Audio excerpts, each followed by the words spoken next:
שמי שמרית אוחיון, אני מעצבת פנים בוגרת שנקר בעלת תואר ראשון. כבר 10 שנים בתחום. יש לי סטודיו לתכנון ועיצוב פנים במודיעין. מתעסקת בעיצוב פנים וגם בעיצוב מטבחים.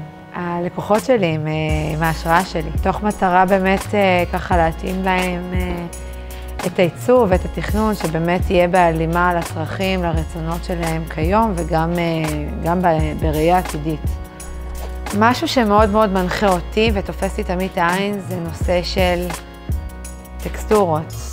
כשאני פוגשת איזשהו טקסטורות ברמת החומר או ברמת הנראות, זה משהו שתופס לי את העין וככה מנחה אותי ועושה לי ככה איזה קליקה מגניבה שאומרת לי, אוקיי, זה הרעית, זה הדבר האמיתי שיכול לתת לי ככה את הטאץ' העיצובי שאני מחפשת.